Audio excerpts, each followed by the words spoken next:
Seluruh anggota Badan Pengelola Keuangan dan Aset Daerah Kabupaten Kepulauan Tanimbar mengakui menandatangani surat perintah perjalanan dinas fiktif tahun 2020.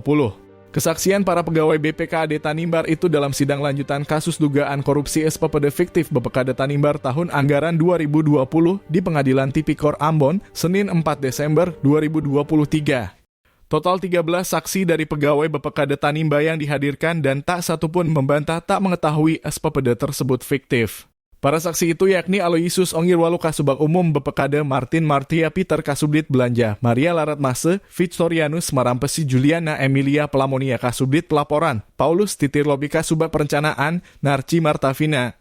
Staf Bidang Pemberhendaraan, Novi Urwatu Yohanes Staf Akuntansi. Serta Ita Maria Laufnuva Staf Akuntansi, Lodowina Haumase Staf Bidang Aset, dan Nia Walutubun Staf Akuntansi.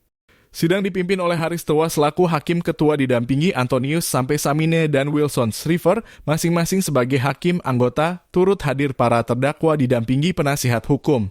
Salah satu saksi Juliana Pelamonia selaku Kasubdit Pelaporan mengatakan menandatangani 8 surat perintah jalan dan tidak melakukan perjalanan dinas dalam SPPD tersebut. Ia pun tak menerima uang yang tertera dalam SPPD tersebut.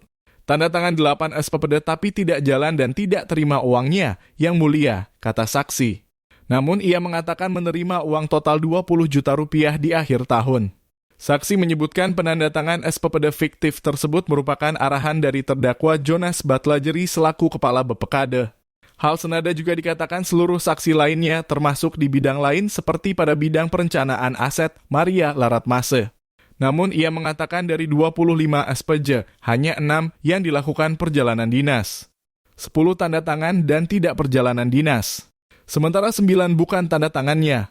Kalau ini bukan tanda tangan saya, tidak pernah terima, tidak pernah lakukan perjalanan dinas. Dari 25 SPJ yang bukan tanda tangan dan tidak perjalanan 9, real 6 yang tanda tangan tidak perjalanan 10 tambahnya. Para saksi juga mengaku mereka dikumpulkan masing-masing kepala bidang kemudian disampaikan arahan untuk penandatanganan SPPD fiktif. Gantinya mereka akan diberikan uang THR pada Lebaran, Natal, dan Tahun Baru.